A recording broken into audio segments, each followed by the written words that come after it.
Hold on tight, because the story I'm about to tell you is brutal, beautiful, and damn near impossible to walk away from.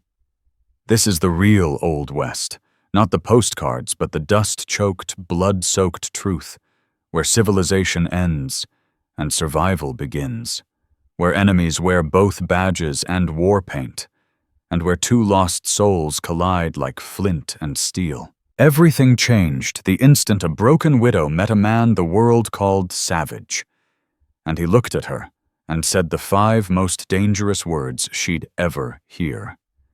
I need a woman, and you need a home. 1 sentence, 1 choice, a lifetime of fire. If that gave you chills, hit like and let me know. Where are you tuning in from? The wind screamed across the endless Texas flats, hauling clouds of red dust and heartbreak like a death veil flapping in the storm.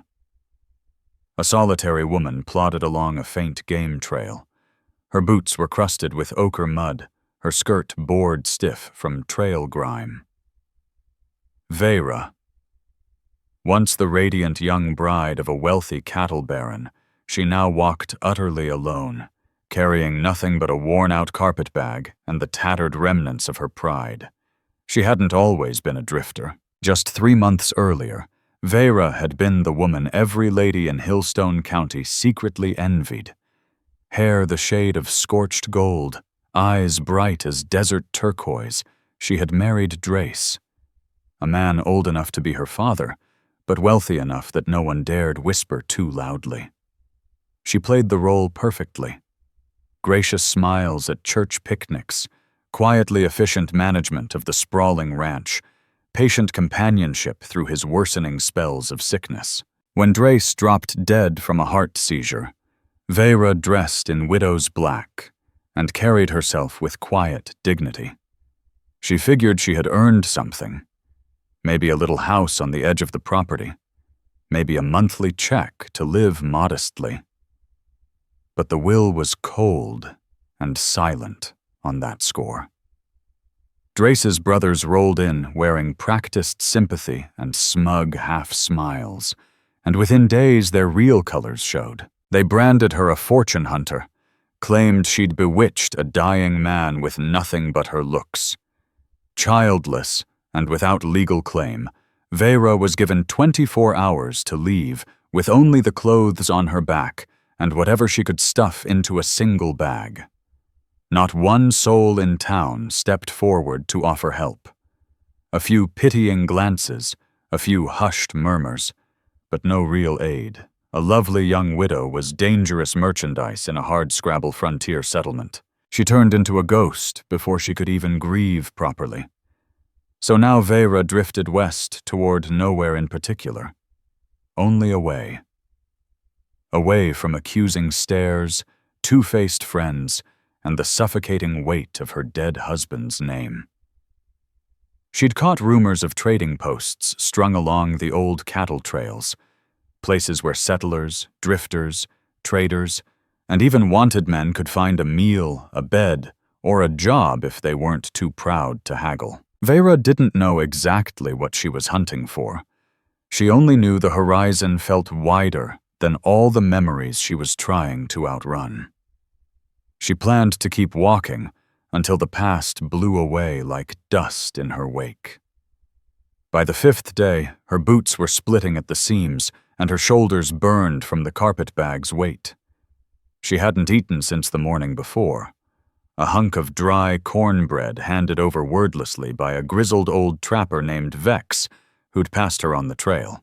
That night she made camp beside a shallow wash, scraped together a small fire from sun-bleached driftwood, and prayed the flames would last. Coyotes yipped in the distance. Stars glittered cold and close overhead. The vast silence of the wild pressed down on her like a heavy quilt.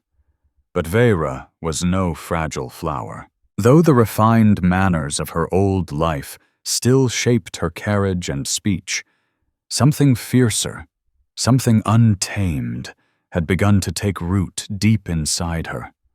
A stubborn fire forged only in betrayal. She drew her shawl tighter, pulled her father's old revolver close, and leaned back against a broad, flat rock. Exhaustion swirled around her like thick fog. Her eyes drifted shut. She woke to the slow, heavy thud of hooves. Veyra shot upright, fingers locking around the pistol grip.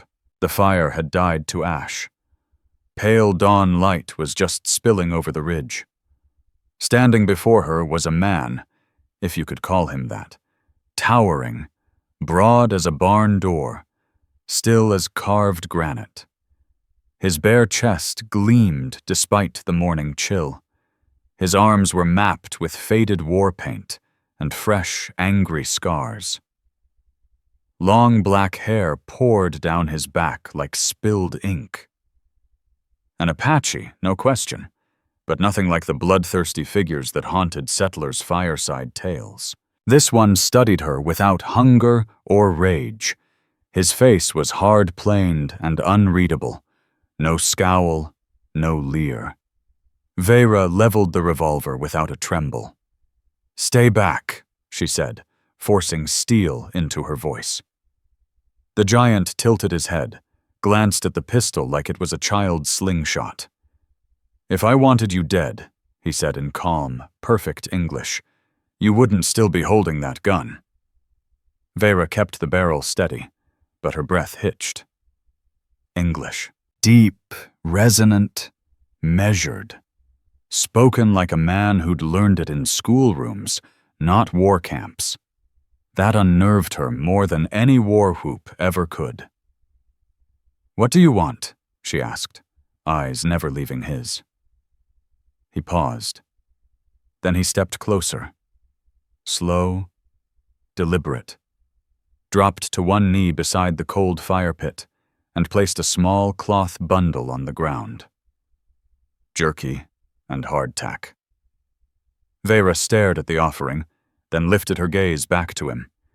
He met her eyes with quiet certainty.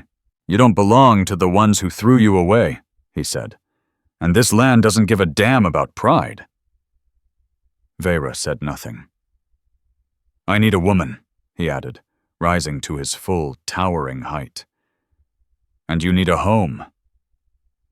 Then he turned and walked toward his horse, leaving her alone with the silence, the food, and a decision that felt heavier than the sky itself. Veyra sat frozen as the last echo of hoofbeats faded into the waking prairie. The little bundle of food lay untouched at her feet. The words lingered in the still morning air like the last thin wisps of smoke from a dead campfire. "I need a woman, and you need a home." Veyra couldn't decide which stung more, the raw bluntness of it, the plain truth behind it, or the complete absence of threat in his voice. No hunger in his eyes, no swagger, no grab for her arm. He hadn't leered or promised or demanded. He'd simply laid it out like he was noting the way the wind blew west. She unwrapped the bundle with careful fingers. The jerky was tough, smoky, rich with salt and survival.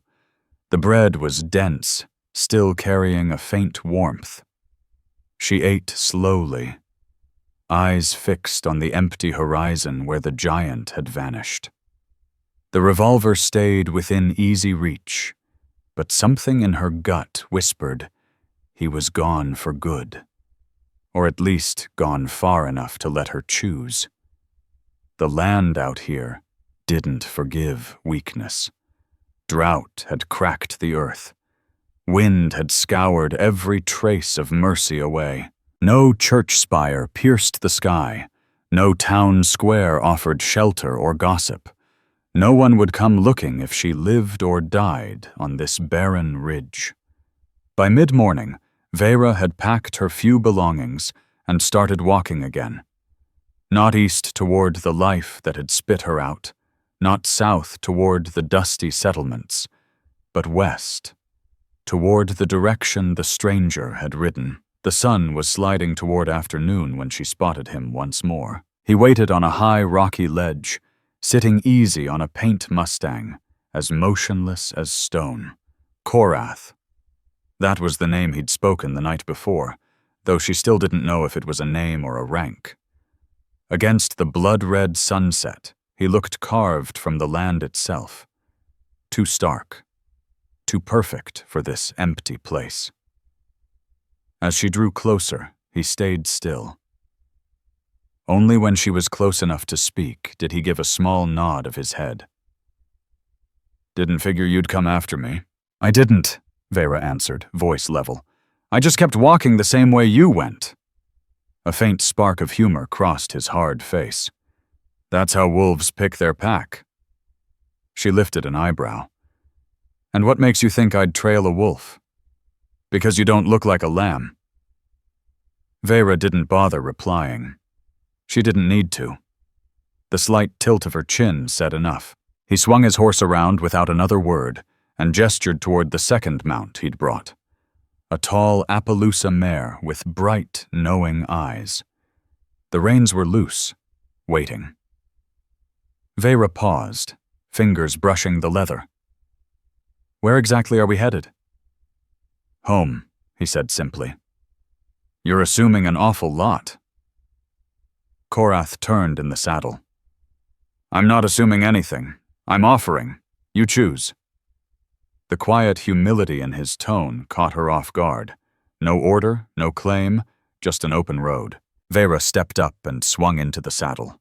They rode in near silence for the better part of an hour, cutting through shallow draws and brittle scrub until the ground began to rise. At last, they slipped through a tight slot between crumbling canyon walls, and the world opened into a secret valley, green with cottonwood, alive with the soft murmur of a spring-fed stream. Tucked against the tree line stood a low structure, half-hide lodge, half-log cabin, built from scavenged timber, stretched hides, and rough stone. It wasn't big, but it looked sturdy. Thin smoke drifted from the chimney. Bundles of drying herbs swayed under the eaves. No other soul in sight. "You live here?" Veyra asked, sliding down carefully. "For now," Korath answered. "Far enough from the Apache warbands, close enough when they call." "And who are you exactly?" He glanced at her while unloading the packs. "Needed more than I ever wanted to be." The words carried an old, bone-deep weariness. Veyra studied him. No vanity clung to the man despite his size and strength. He moved like someone who'd seen too many fights, lived too many hard winters, and asked for nothing more than the next sunrise. Inside, the place was surprisingly orderly. Dried meat, soft furs, even a few books stacked on a shelf. One caught her eye. Plutarch's Lives in English. She paused. "You read Latin?" He gave a small shrug. "White missionaries taught me, before I killed one." She turned slowly. "That's supposed to impress me or scare me?" "Neither," he said. "Just the truth." Veyra eased onto a three-legged stool and met his steady gaze. "So what happens now? I stay here and... what? Warm your blankets? Cook your supper?" Korath looked at her for a long beat. "No, you survive the way I do. And if I decide to walk out that door, I won't stop you." Veyra let out a slow breath. For a moment, the silence between them wasn't empty. It crackled, alive with possibility. This wasn't ownership. This wasn't rescue. It was something rawer, something unnamed. "Then I stay," she said quietly. Korath gave one short nod and bent to kindle the fire. That first night the flames snapped and danced between them, throwing long shadows across the rough hide walls. Veyra sat cross-legged on a thick buffalo robe, watching the light play across his face. Veyra's gaze rarely left Korath as he moved through the small space with the easy, quiet certainty of a man who'd long made peace with being alone. Trust didn't come easy. Not yet. Not by a long shot. There was no reason it should. She trusted the food he set before her because her stomach wouldn't let her refuse it. She accepted the roof over her head because the high plains cold didn't give a damn about pride or propriety. But the man himself? He remained a mystery. Too steady, too powerful, too still. It wasn't only his size, though Korath was without question the biggest, most commanding figure she'd ever stood near. It was how he carried all that strength, like a boulder that could flatten anything in its path, but chose deliberately to stay put. After a long stretch of quiet, he spoke. "Your name isn't Widow." Veyra lifted her eyes slowly. "No, it's Veyra. You're still wearing black." He nodded toward the dark dress that clung to her like a shadow. "Not because I'm mourning my husband," she answered, voice cool and even. "Because it reminds folks I used to be more than some stray nobody took pity on." Korath raised one brow. "You reminding them, or yourself?" She paused. No one had ever asked her that straight out. "Maybe both," she admitted after a moment. He gave a single nod, as though tucking the answer away in some private corner he rarely showed the world. Veyra studied him right back. His skin was sun-hardened, yet smooth in places, his broad chest marked with faded tattoos, eagles in flight, flames twisting upward, old Apache symbols blended with something more personal, more private. His thick black hair was bound with thin strips of red trade cloth. The way he looked at her wasn't like other men. No hunger, no claim, no desperation. Just clear, unflinching attention. He saw her, really saw her, without trying to possess what he saw. "You talk English like you went to school," she said finally. "Had a teacher once," he replied, leaning back against the rough log wall. "For a while. Then I didn't. You mentioned killing a missionary." He didn't flinch, didn't look away. "I said it happened. Never said I was proud of it." She let the words hang there, heavy between them. "What do you want from me?" she asked, voice low but steady. "I told you. A woman." "That's a mighty vague answer. I know." And she folded her arms, challenging him to fill in the blanks. He stared into the fire for a long beat before speaking again. "It means someone who doesn't jump when I open my mouth. Someone who doesn't want me to pretend I'm anything other than what I am.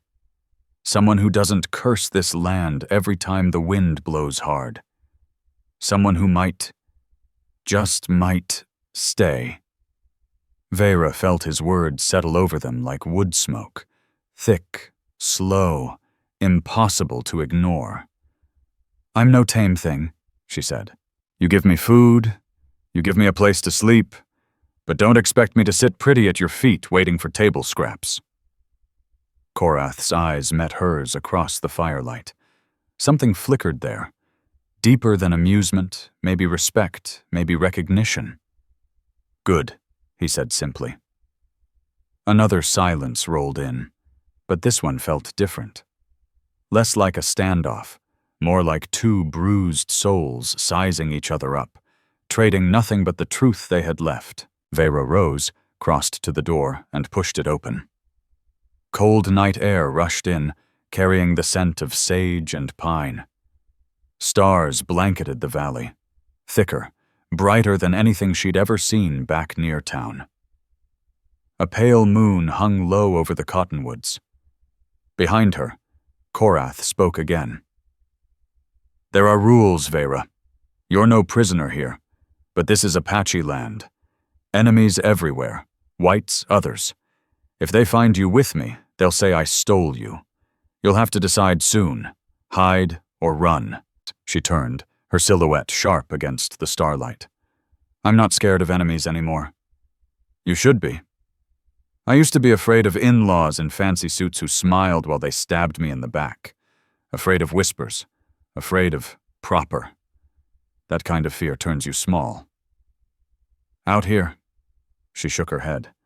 Out here the danger's honest.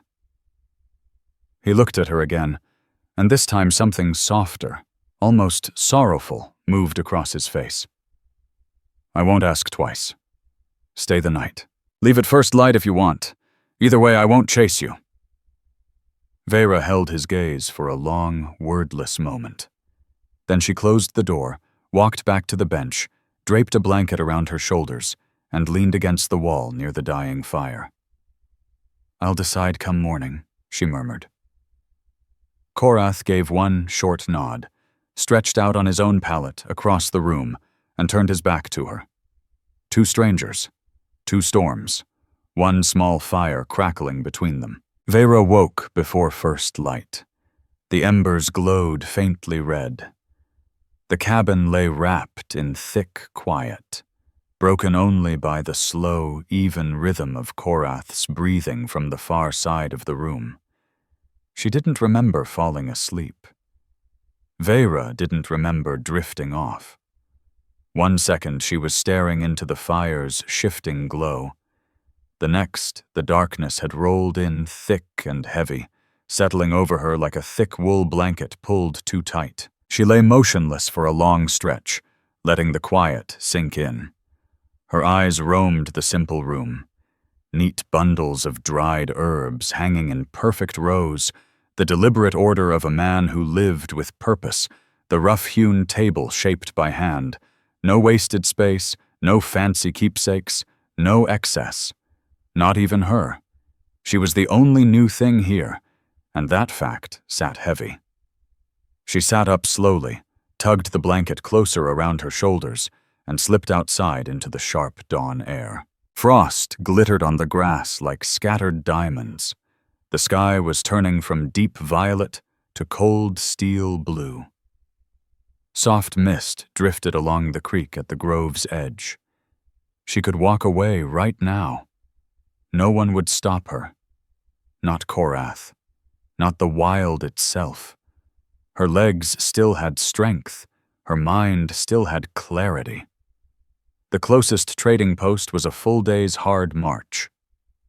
With any luck, some traveler might offer her a meal, maybe a ride back toward what folks called civilization. But civilization was the very thing that had ground her down and tossed her aside like used rags. Her gaze settled on the Appaloosa mare Korath had left for her, still tied near the cottonwoods. She had a horse. She had a trail. But for the first time in weeks, her belly wasn't gnawing, her bones weren't aching from cold, and no one was eyeing her like a prize to be won or a problem to be solved. She was simply a person. The door creaked behind her. She didn't turn. You're up, Korath said, voice gravelly from sleep. So are you. You were thinking of leaving. I was. Still am. He didn't answer right away. She heard his slow, deliberate footsteps approach and stop a respectful distance behind her. She kept her back to him. You don't fit in those towns anymore, he said quietly. No, she answered. And you don't fit in the bands anymore either. A silence again, but it carried weight, like cool, clear water settling into cracked earth, undeniable. Veyra finally turned to face him. The early light washed his features in silver, sharp cheekbones, strong jaw, eyes that held the memory of too many storms. Why'd you offer me shelter? She asked. Because I saw someone who didn't flinch, he said. Someone who wouldn't beg. I'm not here looking to be saved. I'm not offering salvation. He took a step closer. Frost crunched under his bare feet. He held her gaze without flinching. I told you what I need. I won't sugarcoat it. I'm not looking to be a servant, a toy, or someone to help you forget your scars. I want a woman who carries her own hurt and doesn't make apologies for it. Someone who might sit by the fire with me on long nights. Someone who might give me a reason to stop wrestling old ghosts. Veyra studied him. The words weren't pretty or polished. They were rough, honest, raw in a way that unsettled her and steadied her at the same time. What's in it for me? she asked. His voice dropped lower. A home. Safety. A man who won't ever ask you to shrink yourself down to fit. And freedom, he added. Inside these walls or outside them, whenever you want it. You'd really let me walk away? He nodded once. Any day you choose. That's part of the bargain. Veyra crossed her arms, weighing him. You call this a bargain? I call it a deal, he said. Not love, not yet. Just two busted souls seeing if they can stand side by side without breaking each other. Veyra let out a slow breath. The air steamed in soft clouds from her lips. She'd struck plenty of deals in her life, most of them silent. Some of them she regretted the second they were made. But this one felt different. It offered nothing she hadn't already paid for in blood and betrayal. No false promises, no pretty lies, only the chance to choose. She met his eyes again. And if I stay, then what? We live, Korath said, and we see what happens. It wasn't a vow carved in stone. It wasn't a demand wrapped in honey. It was real, plain, hard, honest, and after everything she'd survived, real mattered more than romance ever could. Veyra extended her hand. Then I accept the bargain, for now. He took it. His palm was rough, warm, steady. He didn't yank her closer or grip too hard. He simply held her hand like an equal, like the simple act sealed something deeper than any preacher's words or banker's paper. Veyra didn't know what tomorrow would bring, but for the first time in months, she had picked her own ground instead of being shoved onto someone else's. And that, she realized, was a kind of strength no one could ever steal from her. By the second morning, Veyra had already learned the exact way sunlight sliced through the cottonwood leaves, turning the valley floor golden. She was starting to feel the pulse of this place. The crows that always gathered by the creek at first light, the low whistle of wind through the canyon like a distant warning shot, the faint, clean smell of pine sap that hung over everything like a whispered promise. She was beginning to understand Korath's rhythms, too. He was up before dawn every day. No noise, no fuss, just steady, purposeful movement. No one had to tell him what to do. He split firewood with clean, lethal accuracy, carried water up from the spring without complaint, slipped through the brush like he was born from it. Veyra watched him the whole time, half curious, half wary. He never tried to show off, never bothered explaining himself. It was as if her being there didn't upend the life he'd carved out alone. It just nudged the balance a little. Still, every inch of her fought against settling in. For years, she'd been owned by other people's rules. First her father's expectations, then Drace's quiet demands, then the smug smiles of the crate kin who'd smiled while they shoved her out the door. To feel grateful for a man's roof? No, that wasn't why she'd walked all this way. Yet the days started to soften around the edges. The sharp walls she'd built were wearing smooth. The cabin wasn't big, but Korath had quietly cleared out a corner on the far side just for her. A simple cot, a small cedar chest, even a strip of faded calico hung as a curtain for privacy. She hadn't asked for any of it. He hadn't said a word about doing it. It was just there. Plain, no-strings kindness. On the fourth day, Veyra finally broke the quiet between them. She was slicing dried roots by the hearth when she asked, "You always live by yourself?" Korath sat across the fire, running a whetstone slowly along the edge of his hunting knife. "I've been in camps, raiding parties, soldier outfits. But yeah, mostly alone. Why?" He looked at her for a long beat. "Too white for the Apache," he said quietly. "Too Apache for the whites." Veyra's knife stilled mid-cut. The words hit harder than she expected. You don't sound like the man who doesn't belong anywhere, she said carefully. That's because I quit trying to belong. The answer landed like a stone in still water.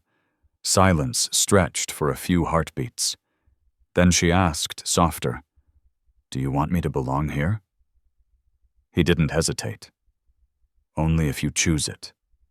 Her hand started moving again, slicing roots in steady rhythm. "You don't make it easy." "I shouldn't." They shared a look then.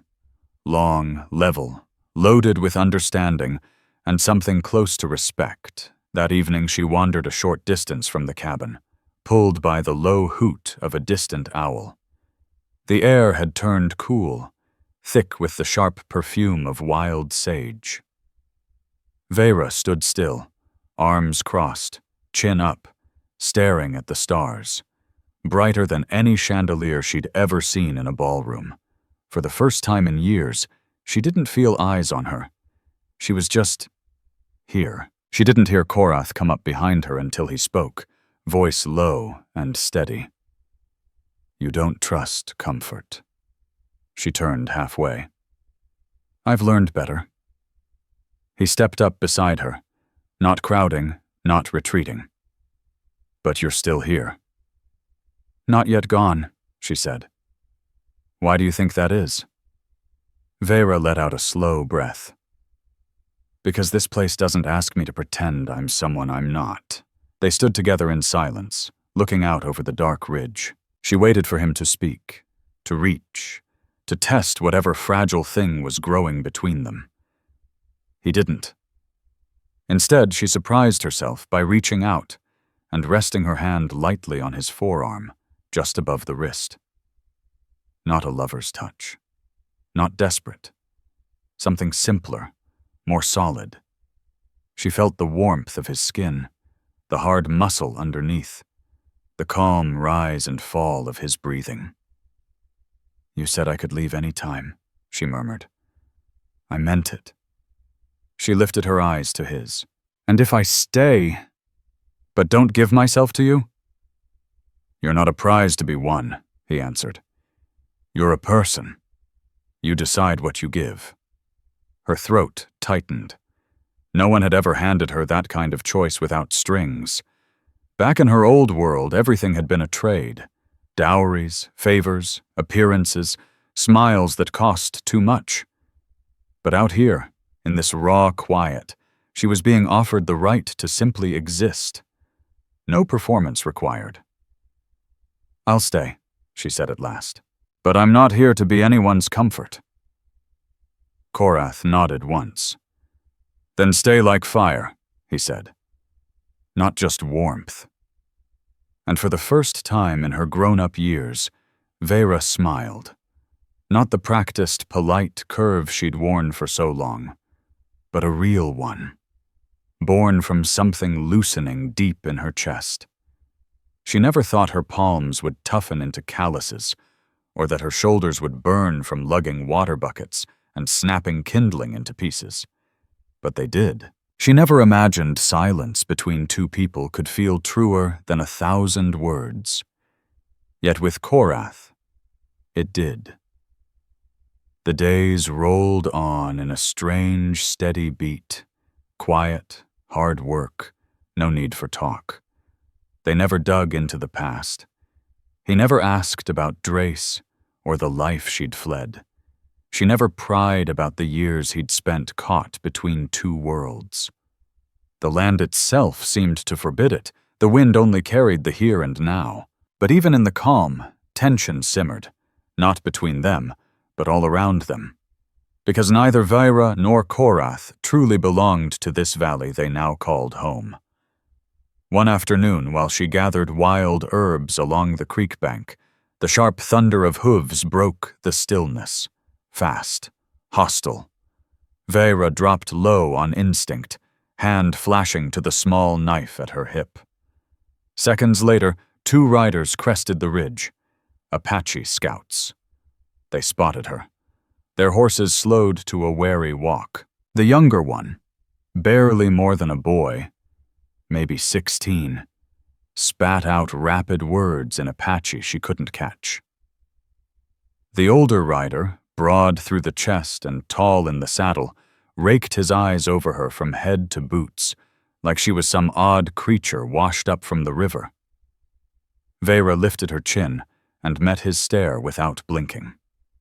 Then Korath appeared, riding down the slope at an unhurried pace, long spear resting across his lap, not raised but impossible to miss. His face gave nothing away. His eyes locked on the two men. He spoke to them in Apache, voice low and edged with steel. Veyra didn't understand the words, but she understood the meaning clear as day. Hands off. The young scout spat into the dirt. The older one barked something back that made Korath's knuckles go white around the spear shaft. Without another word, the two wheeled their horses and vanished into the trees. Korath waited until the hoofbeats faded completely before turning to her. "They won't come back alone." "What did they say?" "They wanted to know why I'm keeping a white woman on Apache land." "And what did you tell them?" "I told them you're not theirs to question." Later that night, the fire burned low, the weight of the encounter still thick in the room like smoke that wouldn't clear. Veyra finally spoke. "You said you rode with their war bands, that they'd take you back." "They did," Korath answered, "whenever they needed someone to kill." She turned her eyes to him. "You think they'll come for me?" He didn't answer right away. "I crossed lines a long time ago, Veyra. When white men killed my mother and the Apache hanged my father for speaking the enemy's language, I quit picking sides. Now I live in the cracks between two ruined worlds." Veyra understood that better than she cared to admit. "You chose me," she said slowly. "And now both sides want to make you pay for it." Korath looked at her then, face half-shadowed, but open. "I didn't pick you because it was safe. I picked you because I saw fire in your eyes. I figured maybe, just maybe, you could live through this place. And if I can't, I bury you," he said flat and certain, "and I burn the ones who did it." She didn't flinch. It wasn't bravado. It was simple truth, spoken the way everything between them was spoken. Plain. Real. After a beat, he added, "Or maybe you burn them yourself." That night, Veyra took her father's revolver apart by firelight. She oiled the barrel, checked the action, reset the grip. The woman who once fluttered like a caged songbird at garden parties was gone. In her place stood something harder, keener. Survival wasn't enough anymore. She was getting ready. Next morning, Korath rode back from scouting with fresh blood staining his sleeve. "What happened?" Veyra asked, voice tight. "A warning? From who?" He didn't answer right away. Just looked at her with that storm-carved jaw set hard. But she already knew. The two scouts had carried word back to their people. Voices were rising against her. Against them. They didn't want a white woman on Apache ground. Just like the settlers didn't want an Apache man sheltering a pale-skinned woman with eyes that refused to drop. They weren't just caught between worlds anymore. They were becoming a danger to both. Veyra reached for the hunting knife on the shelf and slid it into her belt. "If war's coming," she said, "let them find both of us on our feet." Korath didn't smile, but he gave a single, slow nod. Two outcasts, two sparks, and the dry wind carried the smell of smoke on its breath. It poured that night, the kind of rain that cracked the sky open and washed the valley in cold silver. Veyra sat by the fire, watching water streak down the oiled hide window like anxious fingers tracing old scars. She'd grown used to the quiet of this place, but tonight the silence felt different, heavier, waiting. The wind howled like restless ghosts that night, urgent and uneasy. Korath hadn't come back. He'd ridden out before first light toward a far-off ridge where smoke signals had curled up the day before. "A warning," he'd said, offering no more. He'd taken only his bow and his usual silence, leaving Veyra to wait with growing unease. Her fingers tapped restless patterns on the table. The revolver lay beside her like a faithful old dog, ready if needed. When the door finally swung open and Korath stepped through, drenched to the skin, Veyra shot to her feet. "You're late," she said, the words sharper than she meant. "I'm here," he answered simply. But the hard set of his jaw and the faraway look in his eyes told her whatever waited on that ridge had been far from kind. She followed as he stripped off the soaked tunic and hung it near the flames. Old scars crisscrossed his back, some pale and jagged from years past, some angry red and fresh. She'd glimpsed them before, but never all at once like this. It was like staring at a map of every battle he'd survived. "What happened?" she asked. "They know about you," he said without turning. "All of them. The Apache, the trappers, even the patrols out of Fort Maynard." A chill slid down her spine that had nothing to do with the rain. "The fort? They've put a price on us?" She stepped closer. "On both of us," Korath said. "Mostly you." Veyra's mind spun. "Why?" He turned to face her now, shadows playing across his features. "Because the Kraitkin didn't just kick you out. They're claiming theft. Say you stole a deed or cash. Say you ran off with a savage after looting the estate." A bitter laugh escaped her, but it never touched her eyes. "Of course they did. They've got money and mouths to match." "And that makes their word gold," Korath said. Veyra's hands curled into fists. "And you? What's the bounty on your head?" He held her gaze.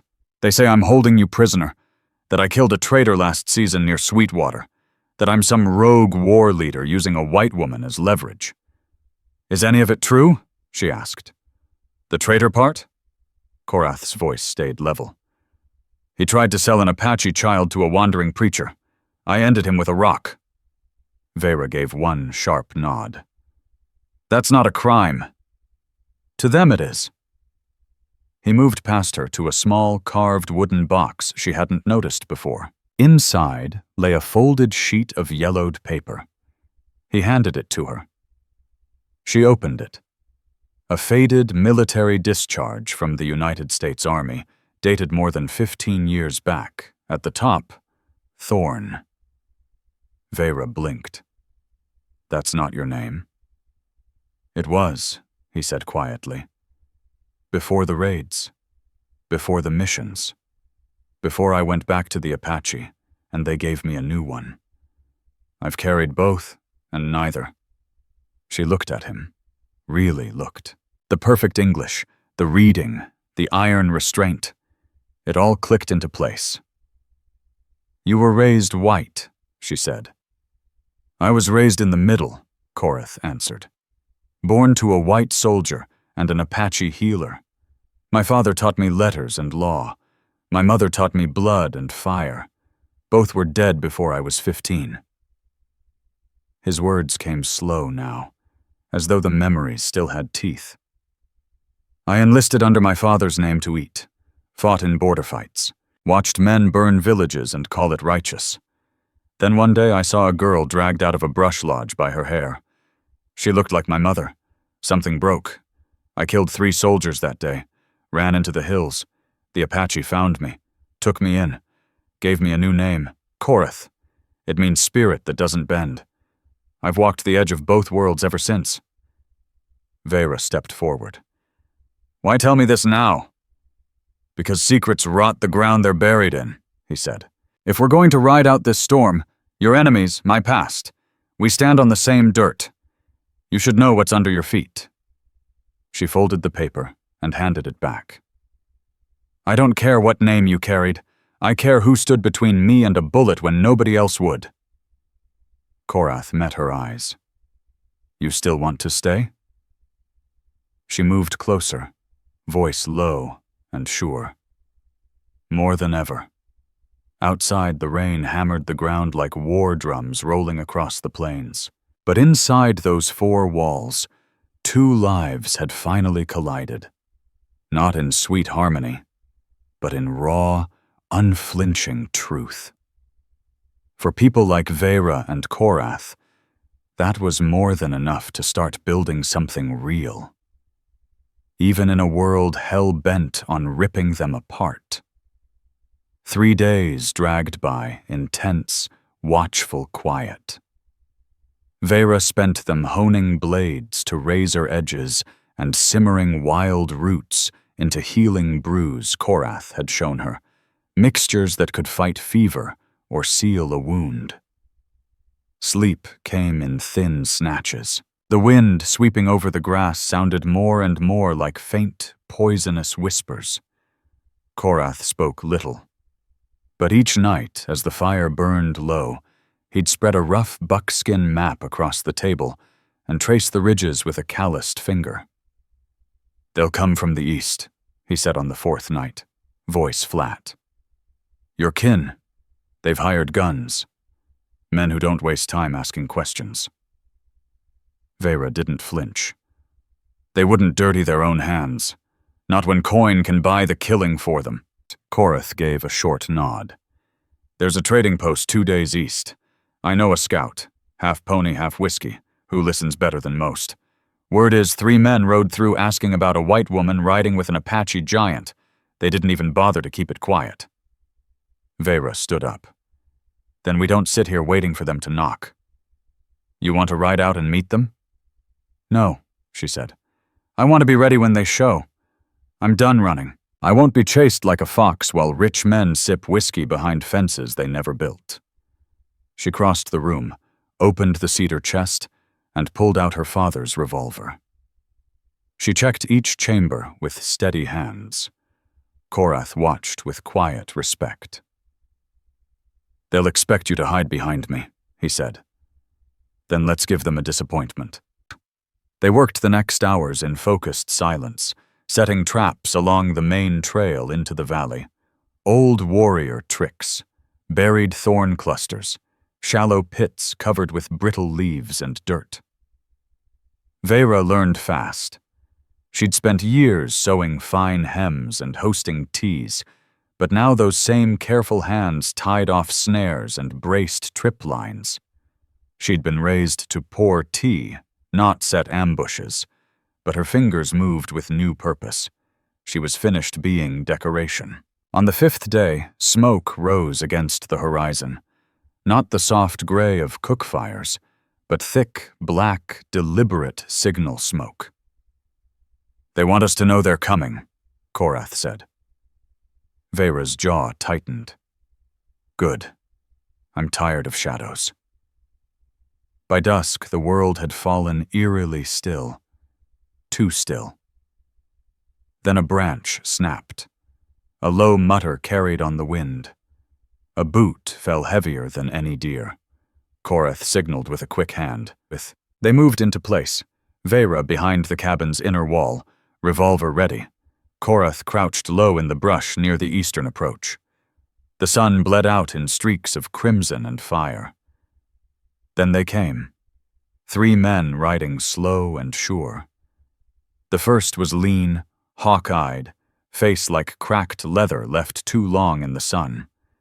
The second was heavier, older, a shotgun dangling loose in one thick hand. The third, tall, broad-shouldered, clean-shaven, walked with the lazy arrogance Veyra knew in an instant. Zevrik, Drace's cousin. The same man who'd presided over the will reading handed her a sealed envelope with a smile and told her she was no longer welcome on the land she'd spent 5 years keeping alive. Now he advanced with that same smirk, only this time it was edged with something darker, hungrier. Korath stepped from the shadows, bow already drawn. "Turn around," Zevrik laughed. "Well, damn, the savage talks. You're on Apache land." "Apache land?" Zevrik snorted. "This whole territory will be bought up and fenced by spring.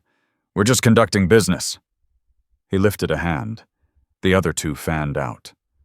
From inside the cabin, Veyra stepped forward, revolver leveled steady. "Zevrik!" Her voice cut clean and calm. He froze. "I always knew you were too much of a coward to face me in a courtroom," she said. "So you brought hired guns instead." Zevrik's eyes snapped to her. "Veyra, you've been kidnapped. We're here to take you home." "This is home." "You're confused. Scared." "I'm not confused," she said. "And you're not leaving." He opened his mouth to reply, but never got the chance. A sharp snap rang out. One of the tripwires caught the older man's boot.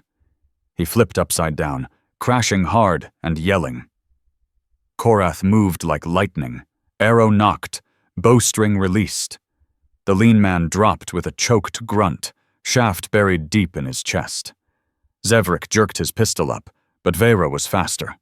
The revolver cracked once. The bullet slammed into his thigh. He collapsed with a roar, clutching the wound as blood soaked through his trousers. Korath stepped forward through the moonlight, his shadow stretching long and dark across the ground. "Leave him," Veyra said, voice like winter iron. "Let him crawl home." Korath tilted his head slightly. "That's mercy." "No," she answered, cold as the night itself. "That's a message." They tied the other two men tight, patched the older one's leg just enough to keep him from bleeding out. At first light, Veyra watched Zevrik limp away through the trees, pride bleeding out of him faster than the hole in his thigh. Shame and silence trailed behind like dust. "You think he'll come back?" Korath asked. "He'll send others," she said. "But he'll never meet my eyes again." And she turned toward the cabin, toward the fire, toward the life she'd claimed. Not because it was safe, but because it was hers. Korath followed, not as guardian or jailer, but as something far more dangerous. A partner. The first fight had been a warning shot. The second would be all-out war. Word of the ambush flew faster than the wounded could crawl home. Veyra and Korath knew it the moment they saw the buzzards, not wheeling over carrion, but riding high in slow, patient spirals, tracking men through the brush like living scouts. Predators watching predators. The land, as always, stayed silent. 3 days slipped by, each quieter and heavier than the last. Korath laid more traps. Veyra shored up the cabin walls with logs and earth. They weren't guarding a hideout anymore. They were fortifying a home. It wasn't built for battle. And neither were they. Yet there they stood, sharpening steel and waiting. On the 4th day, a small figure appeared in the clearing.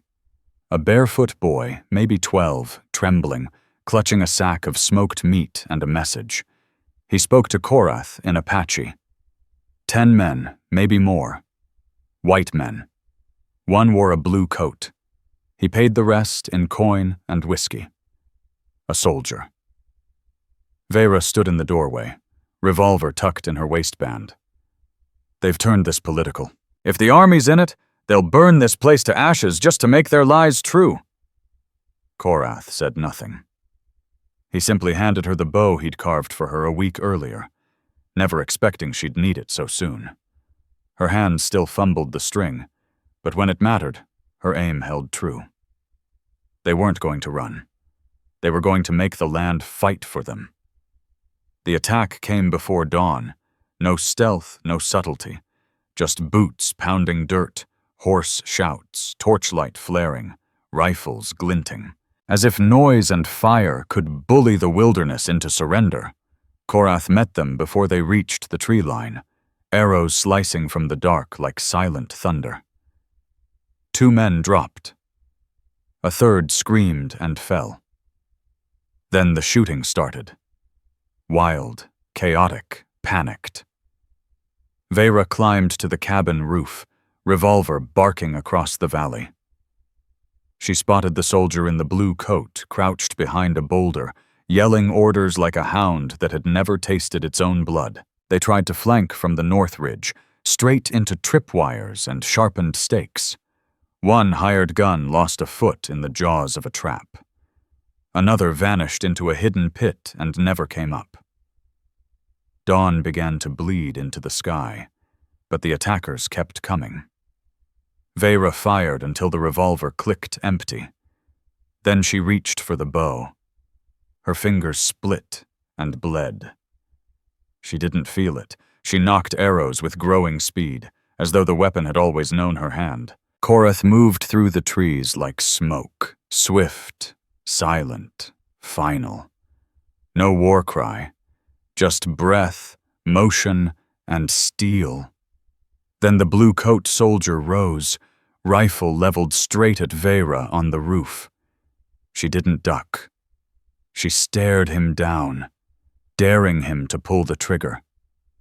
A shot cracked, but not from his gun. Korath's arrow took him clean through the chest. The soldier dropped. And just like that, the rest shattered. The hired guns broke and ran, stumbling over bodies, crashing through brush in blind panic. No honor. No orderly retreat. Just raw fear. By mid-morning, the clearing lay quiet again, save for the wind and Veyra's ragged breathing as she stood on the roof, weapon still in hand, smoke drifting behind her like a dark halo. They buried the dead far from the creek, not out of reverence, but necessity. Korath burned the uniforms. Veyra cleaned the guns and laid the soldiers under the big boulder, marking the spot with one smooth black stone. "This won't end," Korath said that night, staring into the fire. "Not completely," she answered, but neither spoke of leaving. Something had changed in the blood-soaked dust. They weren't just fighting to live anymore. They were fighting for a life, one the army, the Krayt kin, and the tribes had never given permission to exist. Yet they were building it anyway, from scars, from fire, from sheer stubborn will, from choice. Later, under a sky thick with stars brighter than any she'd ever known, Veyra stepped barefoot into the cool night dirt outside the cabin. From a short distance, she watched Korath tend the fire. His shoulder wrapped in a rough bandage, face worn, but unmistakably alive. She walked to him, no longer a guest, no longer a stranger, but his equal. "I didn't come here to be anybody's wife," she said. "You're not," he answered, "and I'm not yours." "No," he agreed, "but you're not theirs either." She looked at him then, not the warrior, not the fugitive, but the man who had given her the one thing no one else ever had. A place not to hide, but to simply exist. She sat beside him. No vows were spoken, no promises carved in stone. Just firelight, hard-won peace, and a quiet in the air that finally felt like belonging. The fighting ended, but it left its marks. The forest healed slowly around the traps. The clearing took on a solemn hush. The cabin, scarred with bullet holes and stories, stood taller, stronger. It no longer looked like a hideout. It looked like home. Yet the world beyond their valley kept turning. News drifted in on the lips of wandering traders. Reformed horse thieves turned gossips. Even a deaf blacksmith's apprentice who read mouths better than most men read trails. They carried tales. Veyra was dead. The Apache giant who'd stolen her had fallen in a cavalry fight. The Krayt kin had posted a fresh bounty. This one for silence. All lies, of course, but convenient ones. No marshals came knocking. No more hired guns crossed the ridge. To outsiders, the land had turned haunted, exactly the way Veyra and Korath needed it. That spring, Veyra planted more than seeds. She strung fences, laid paths, built a pen for goats they didn't yet own. With Korath's help, she carved a new table, smoothed it with sand and oil, then set it in the center of the cabin like a heartbeat. She was no longer a woman clinging to survival in the wild. She was the woman shaping it. Korath changed too, though quieter about it. He stopped sleeping with one eye open. He began speaking Apache again. Soft words while he carved, while he walked the ridges, while he tossed scraps to the hawk that sometimes perched on the roof like a sentinel. He laughed more often. They stopped talking about someday. Everything they wanted was already right here. One morning, Veyra found Korath by the stream, holding a folded piece of white cloth. She tilted her head. "What's that?" He turned, eyes warm with something old and steady, and handed it to her. Inside lay a small ring, hand-forged iron inlaid with polished red river stone. Not pretty by city standards, but honest, unbreakable. "I made it," he said, "back when I first saw you near the trading post, before you even noticed me. I didn't know why, but I thought, if peace ever comes to this life, it might come with her." Veyra blinked, then gave a small, crooked smile. "You proposing?" "No," Korath said plainly. "I'm offering." She held the ring in her palm, feeling its weight. Marriage was what had once caged her. Dresses, rooms, silence. "I don't want a wife," he continued. "I want you. No cage, no vow, just your choice." She stared at him a long moment. Then she slid the ring onto her finger. Not because she had to, but because she chose to. There was no ceremony. No preacher, no paper, no white dress. But the land stood witness. And so did the quiet ones who began to return, people who'd once belonged nowhere. A widow with 2 small children. A boy who stuttered but could shoe horses like he was born doing it. An older woman with Spanish eyes who traded cloth for roots. Even Ash Kane, the old Apache warrior who'd once told Veyra she didn't belong, came one evening and placed a carved wooden bowl in her hands. "You stayed," he said, "so now it's yours too." It wasn't a town. It was something better, a loose gathering of exiles, outlaws, and misfits. And at the heart of it stood Veyra and Korath, not leading, not ruling, just holding space for a life no one had ever allowed before. Years rolled by. They built new cabins, dug wells, strung more fences. The forest no longer hissed threats. It whispered memories. Veyra's hands grew lined and calloused with age.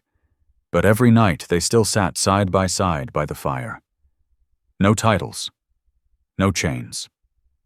Just 2 souls who had burned the world's expectations to ash and built their own life from the embers.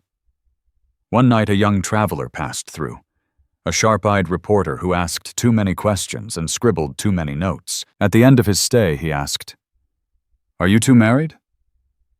Veyra smiled, her hand resting in Korath's. "No," she said. "We're something older than that." And so the story closes. Not with a wedding, but with a deeper kind of bond. A woman who found freedom where others saw only exile. A man who found peace where others saw only danger. And a love that demanded nothing except truth, choice, and a place to belong. Forever out of reach of the world that once cast them both aside. Finally, let me send my deep thanks to you. Thank you for being here and letting this story live within your heart. If it moved you, I hope you'll walk beside us through more journeys of the Wild West, stories filled with truth, endurance, and grace. Subscribe, share your thoughts, and stay close. Together, we'll keep riding across these wide-open lands of memory and hope. Thank you. Aviso legal barra disclaimer. Our narratives bring inspiration from the past, recreated with fictional and dramatized interpretations for entertainment purposes only. AI tools serve as creative support, but the storytelling, editing, and emotional refinement are handled by our team to guarantee authenticity. We comply with content policies for AI use, avoiding impersonations, identity fabrication, or historically misleading images. All visual and audio content is legally sourced. Redistribution or modification requires prior written approval. Thank you for honoring creativity, collaboration, and storytelling done with heart.